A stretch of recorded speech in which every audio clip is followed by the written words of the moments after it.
وخاتم الأنبياء والمرسلين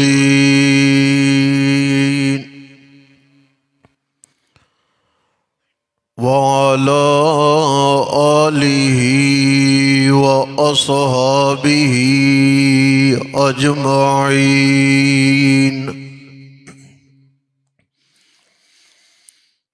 أما بعد فأعوذ بالله من الشيطان الرجيم.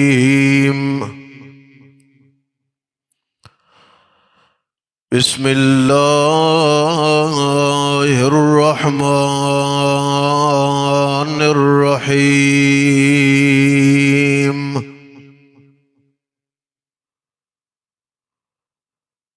وإنه لحب الخير لشديد. سبحان ربك رب العزة عما يصفون وسلام على المرسلين والحمد لله رب العالمين.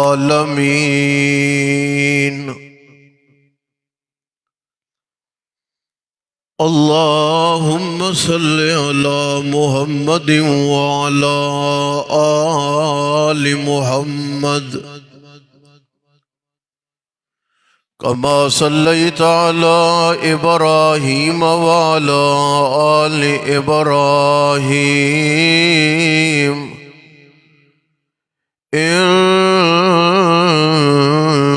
حميد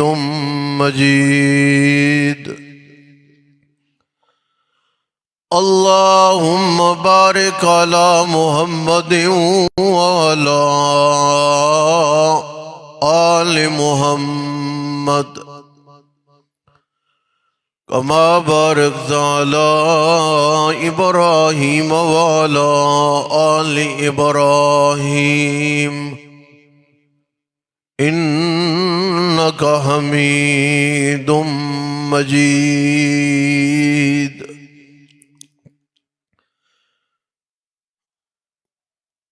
گزشتہ جمعہ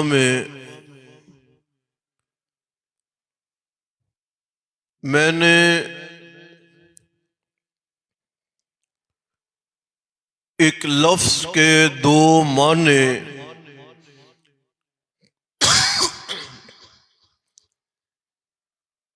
آپ لوگوں کے سامنے ذکر کیے تھے.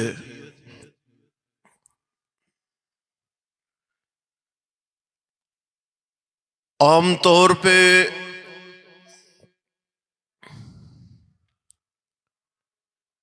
ہم نے یہ معنی سمجھا اور کیا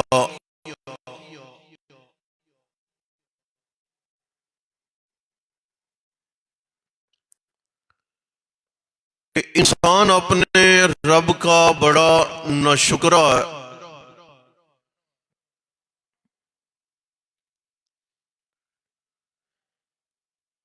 لیکن مفسرین ذرا تہ تک گئے اور انہوں نے کہا کہ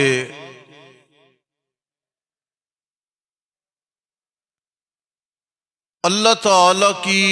نعمتوں کو اللہ کی نافرمانیوں میں صرف کرنا بھی ناشکری ہے.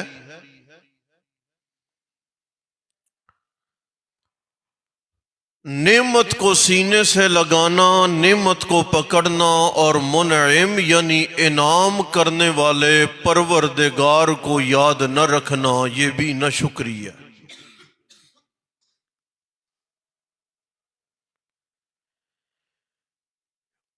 آج اگلے جملے پہ بات کرتے ہیں مختصر.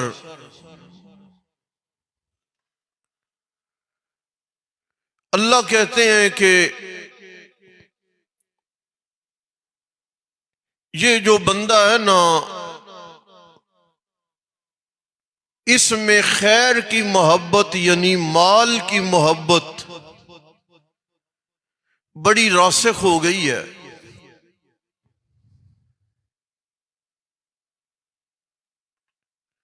ہونی چاہیے۔ جب اللہ نے مال کو خیر بولا ہے تو خیر اکٹھی کرنی چاہیے، خیر سمیٹنی چاہیے، خیر جمع کرنی چاہیے۔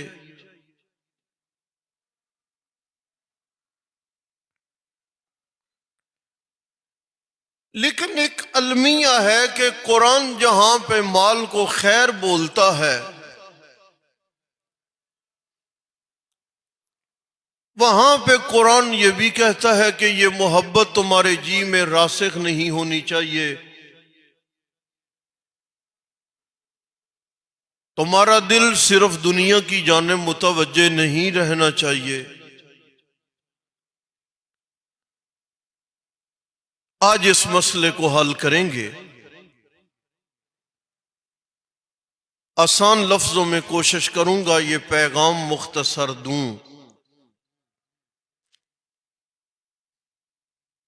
کہ جب یہ خیر ہے تو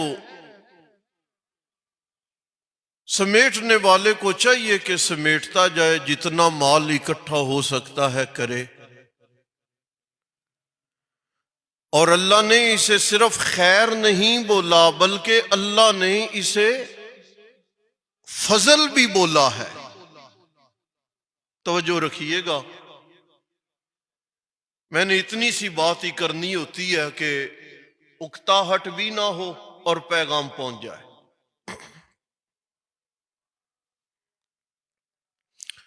ایک مقام قرآن کا یہ ہے اور ایک مقام قرآن کا اور میں عرض کرنے لگا ہوں، پھر اپنی بات پہ آتے ہیں۔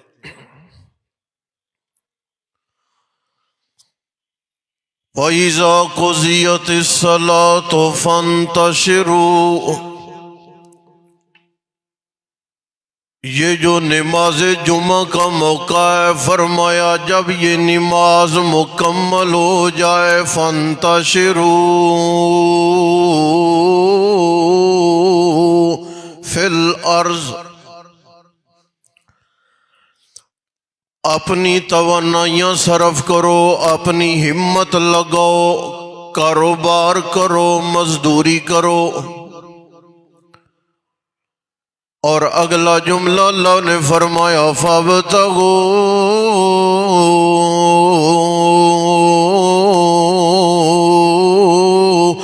مِن فَضْلِ اللَّهِ،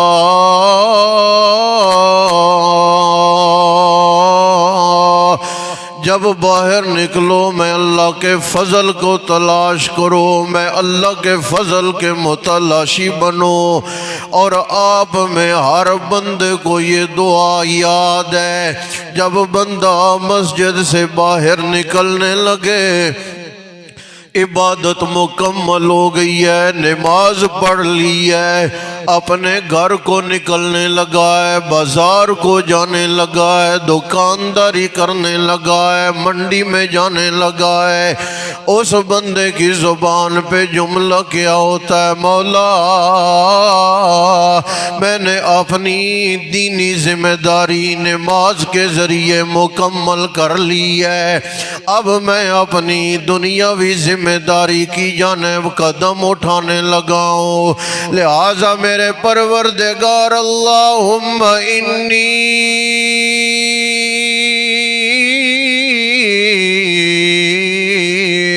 اسألک من فضلک، مولا میں تم سے تیرا فضل مانگ رہا ہوں۔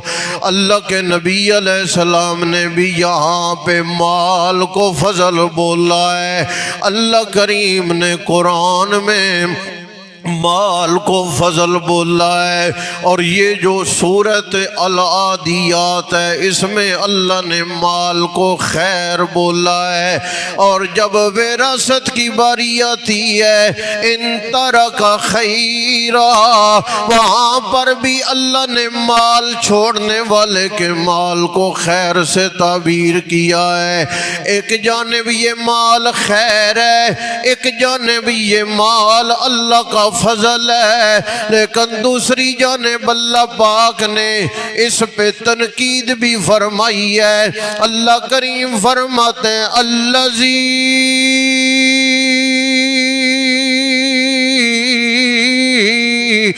جمع مالا وعددا، کچھ بندوں کی عادت ہے جمع کرتے ہیں مال، گنتی کرتے رہتے ہیں، ایک بار گنتی کی ہے پھر انہیں چین سکون نہیں ملا، انہوں نے دوبارہ گنتی کی ہے، رات کو اگر آنکھ کھل گئی ہے پھر ان کو ابھی وہم پڑا ہوا ہے کوئی کام نہ ہو گیا ہو، پھر انہوں نے رات کو چپکے سے دوبارہ گنتی کی ہے۔ اللہ کریم نے یہاں تنقیدی انداز اختیار کیا اور اللہ نے فرمایا جمع مالا وعددا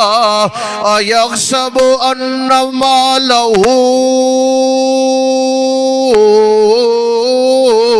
اخلدا،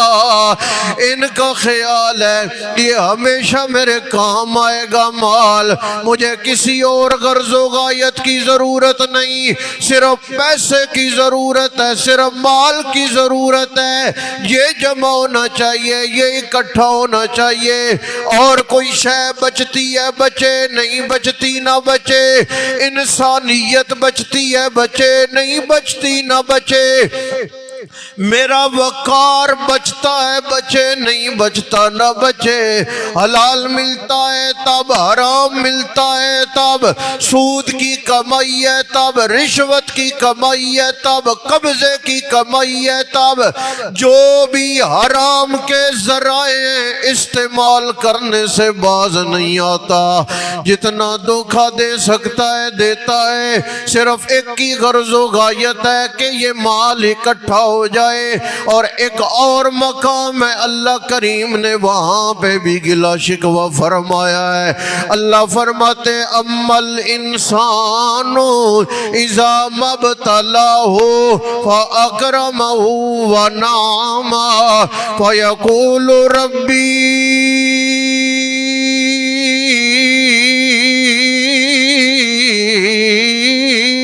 اکرمن، اگر میں اللہ دو چار پیسوں سے نواز دوں،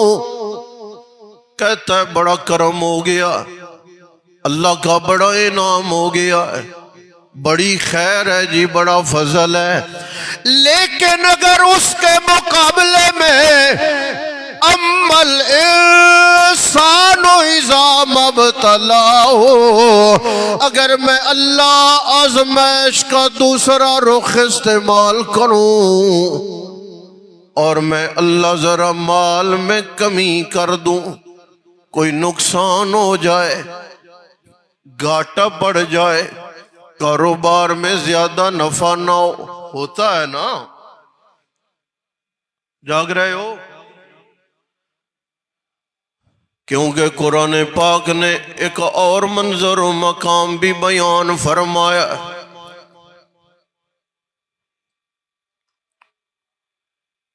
اللہ فرماتے ہیں وَلَنَبْلُوَنَّكُمْ بِشَيْءٍ مِّنَ الْخَوْفِ وَالْجُوعِ وَنَقْصٍ مِّنَ الْأَمْوَالِ وَالْأَنفُسِ والثمرات، میں اللہ پاک کبھی کبھی یوں کرتا ہوں وَلَنَبْلُوَنَّكُمْ بِشَيْءٍ مِّنَ الْخَوْفِ، کبھی ڈر مسلط ہو جاتا ہے تم پہ، تمہارے اندر ڈر پیدا کر دیتا ہوں، کبھی میں اللہ تمہیں ذرا بھوک دے کے جھنجھوڑتا ہوں اور تمہارا جائزہ لیتا ہوں جاننے اور علم کے باوجود، وَنَقْصٍ مِّنَ الْأَمْوَالِ، کبھی میں اللہ مال میں ذرا کمی گھاٹا دے دیتا ہوں، اور کبھی الانفس سے میں اللہ باپ سے جوان بیٹا لے لیتا ہوں، کبھی بچوں سے ان کا کماتا باپ و والد لے لیتا ہوں، اور یہ بھی میں اللہ پاک کا انداز ہے وَثَمَرَاتٍ، نقصانات، کبھی میں اللہ فصلوں کا نقصان دے دیتا ہوں، پھل لگائے باغ سے نفع نہیں ملا، فصل لگی ہوئی ہے اخراجات مکمل نہیں ہوئے، یہ بھی میں پروردگار عالم کا اپنا انداز آزمائش ہے، کبھی دے کے آزماتا ہوں کبھی لے کے آزماتا ہوں۔ لیکن جب میں اللہ دیتا ہوں تو کہتا ہے بڑا کرم، لیکن جب میں اللہ کبھی لے لوں تو لفظ قرآن کے کیا ہے، فَيَقُولُ رَبِّي أَهَانَنِ، کہتا ہے اللہ نے مجھے دیا کیا ہے، اللہ نے میری توہین کر دی ہے، اللہ نے مجھے کھانے کو کچھ نہیں دیا، پہننے کو کچھ نہیں دیا، حالانکہ چاہیے یہ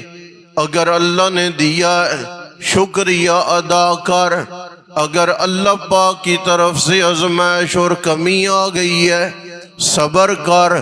اس لیے کہ قرآن کہتا ہے وَبَشِّرِ الصَّابِرِينَ، اللہ بشارت دے رہے ہیں صبر کرنے والوں کو۔ اب میرا پیغام اور تمہید کے بعد آخری جملہ ہے،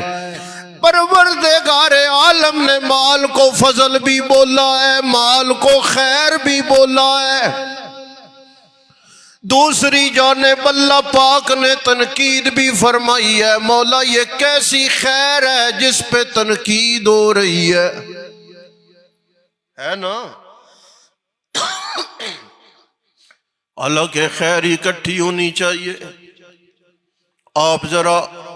حل کر لیں یہ جملہ اور یوں مثال سمجھیں، دریا میں پانی ہے، نہر میں پانی ہے، سمندر میں پانی ہے، جہازیں چل رہے ہیں، کشتیاں چل رہی ہیں، اور یہ پانی جتنا بھی زیادہ ہے پورا سمندر ہے، اور کشتی کے لیے یہ فائدہ مند ہے، نقصان دہ نہیں ہے۔ پانی ہے تو کشتی چل رہی ہے سمندر میں، پانی ہے تو نہر دریا میں کشتیاں چل رہی ہیں، اتنا زیادہ پانی ہونے کے باوجود کوئی نقصان نہیں، لیکن اگر تھوڑا سا پانی سمندر کا کشتی کے اندر داخل ہو جائے پھر نقصان ہے، ڈوب جاتی ہیں کشتیاں، ڈوب جاتے ہیں جہاز، تو نتیجہ یہ نکلا یہ پانی ضرورت کی شے، فائدے والی چیز ہے، لیکن کشتی سے باہر ہے تو نفع ہے، کشتی سے باہر ہے تو سفر طے ہو رہا ہے، کشتی سے باہر ہے تو منزل طے ہو رہی ہے، لیکن اگر یہ پانی کشتی کے اندر آ جائے تو سفر کھوٹا ہو گیا، موت ہونے لگ گئی ہے، نقصان ہونے لگ گیا ہے۔ اسی طرح کی مثال ہے یہ جو مال ہے، جب دل کے ارد گرد گھومتا ہے تو فائدہ مند ہے، لیکن جب یہ دل میں بیٹھنے لگے، اس کی محبت اللہ کی محبت پہ غالب آنے لگے، اس کی محبت عبادت پہ غالب آنے لگے، اس کی محبت قرآن کی تلاوت پہ غالب آنے لگے، تو سمجھ لیں کہ یہ کشتی میں پانی داخل ہو گیا ہے، بربادی شروع ہو گئی ہے۔ صاحب مال کو اگر جھکنے کی توفیق نہیں ہے تو سمجھو پروردگار کا فضل نہیں، بلکہ پروردگار نے مجھے دے کے اپنے در سے الگ کیا ہوا ہے کہ خبردار میرے در پہ نہیں آنا۔ اور میرا جملہ سنیں آپ، مانے نہ مانے آپ کی مرضی ہے، لیکن جملہ سن لیں، یہ مال برا نہیں ہے۔ حضرت عثمان ذو النورین رضی اللہ تعالیٰ عنہ کو اللہ نے نعمت مال سے نوازا، یہ بری چیز نہیں ہے، لیکن کوئی ایسا دنیا میں بندہ بھی موجود ہے کہ اللہ اتنا دے دیتے ہیں اور اللہ راضی نہیں ہوتے اس بندے پر۔ دیتے کیوں ہیں؟ اس لیے کہ اگر نہ دیا تو یہ مانگنے آ جائے گا، لیکن یہ بندہ میرے سامنے آئے مجھے گوارا نہیں۔ اللہ اسے اتنا دے دیتے ہیں کہ اسے مانگنا نہ پڑے، جب مانگنا نہ پڑے تو وہ رب کے در پہ نہ آئے۔ ناراضگی اللہ کو اتنی ہوتی ہے، غصہ اللہ کو اتنا ہوتا ہے اس کی نالائکیوں پر، اس کی حرکتوں پر۔ اور یاد رکھیں جو مال فرما برداری کے بعد ملے، اور اللہ نے خود نسخہ بیان فرمایا قرآن میں، مال کا طریقہ بیان فرمایا مال کا، استغفروا